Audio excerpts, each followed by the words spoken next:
Ladies and gentlemen, we are honored to welcome the Nordic Group Defense Minister and representatives. On this occasion, we are hosting the joint press conference. Now I would like to invite Lithuanian Minister Laurynas Kasčiūnas as a host of this meeting to deliver his statement. Minister, please. Thank you, Emilia. So it's a great honor for Lithuania to welcome the Ministers of Defense and their representatives of a Nordic Group to Palangos for a groundbreaking meeting. This marks the first time Lithuania has organized such an event in the format of Northern Group, emphasizing our commitments to regional cooperation and security. Here are the key highlights of our meeting. First of all, Sweden's NATO membership debut. We congratulate Sweden attending this meeting as a NATO member for the first time. Swedish membership underscores the importance of collective defense in the face of shared threats, as it significantly increases the security of the Baltic Sea region and the alliance as a whole. Common threat from Russia. We all emphasize that Russia remains a long-term threat to the whole alliance. Strengthening our collective defense capabilities, therefore, is crucial.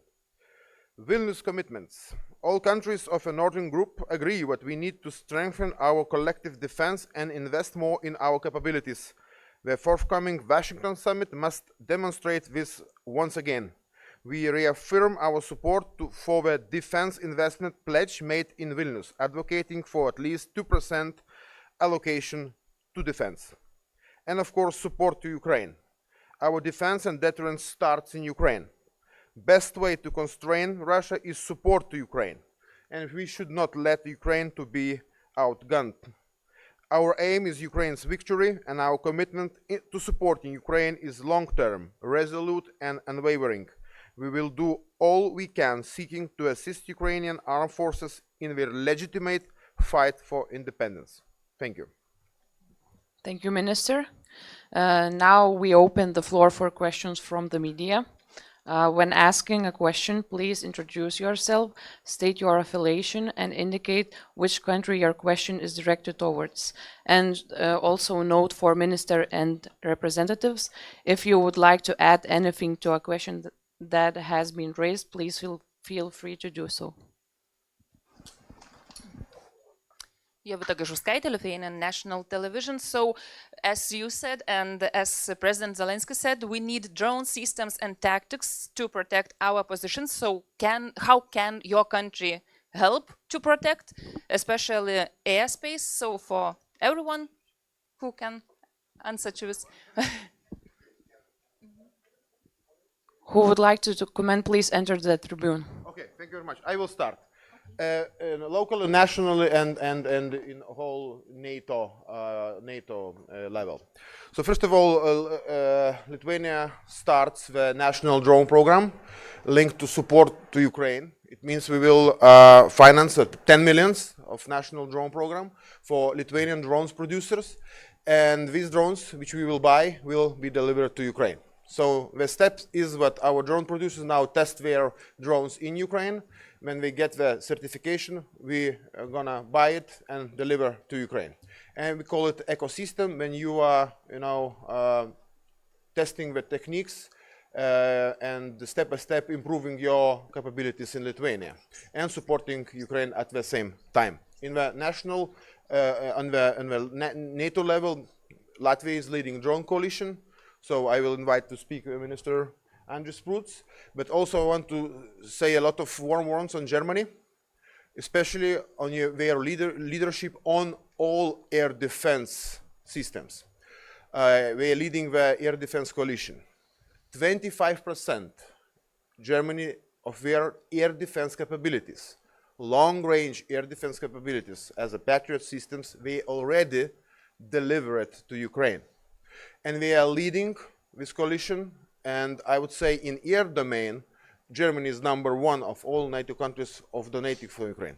Lithuania also joined this coalition with radar systems. We made a fast decision to join and doing what we can from our side. So I think German voice is also important in this answering to your questions. Good afternoon. Yes, very important question. Of course, Ukraine must be supported today. and capability coalitions are very important frameworks to support Ukraine flexibly, urgently, with all means what Ukraine needs. Absolutely, we emphasize importance of air defenses, providing ammunition, supplies of ammunition, but also drones are increasingly becoming the indispensable in the fighting for freedom in Ukraine. And that's why, of course, we have been very much willing to take the leading role together with UK. We have established and we co-leading the drone coalition within Ramstein format. 14 countries have joined. Already now, those countries which have committed publicly around 500 million euros have been put on the table. So it means $500 million, more than $500 million already has been designated for a drone coalition, and it's just a start. So we are moving forward also with financing. We are moving forward with already supplying. The first packages have arrived. We are very appreciative to all countries. Also Latvia have provided the first package, and next one will be in June. And of course, it also means that we have to invest in technologies, we have to invest in drones, we have to invest in the military industry, in innovation as well. So that's why supporting Ukraine, we are supporting in many ways ourselves, because of course supporting Ukrainian fight for their freedom, we are developing our capabilities and also actually supporting our own security. But once more, primary task is supplying Ukraine with necessary drones. So when we are doing it actively, and of course, thank you for all already contributing, all nations. Thank you so much.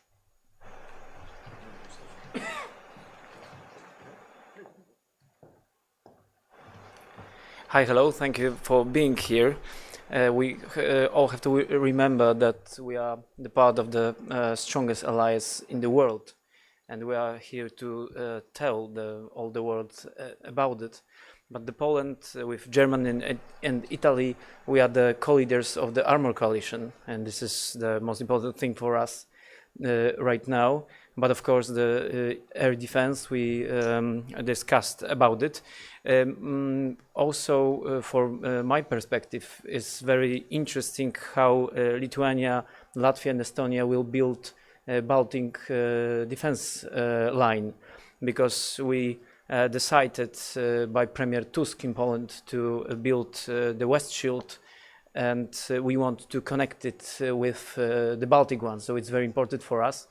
We discussed about donation, of course, to Ukraine. The Poland is after 44th donation since the beginning of the invasion.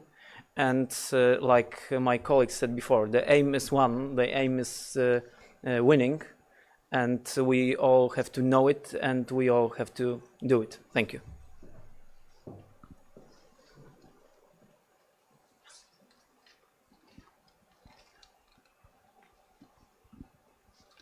Good afternoon, Jurga Andriauskaitė, Baltic News Service. I have a question for guests, for those who are ready to answer to the question.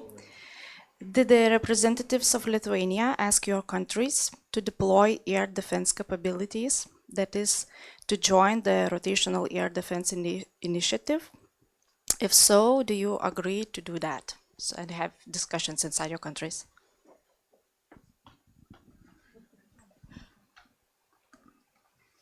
I will make my introduction.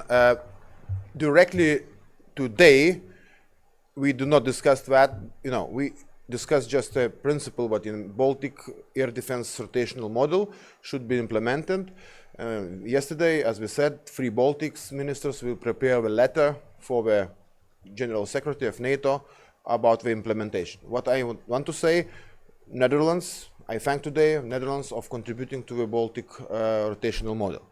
On our bilateral meetings in different occasions, of course, many of these countries our allies are invited to consider a possibility for deploying for trainings their air defense systems to the Baltics on the basis of air defense rotational model.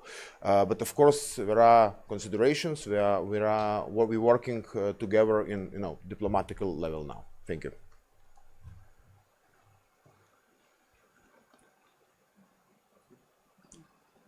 Do we have more questions? If no, then the press conference is over. Thank you very much for your participation.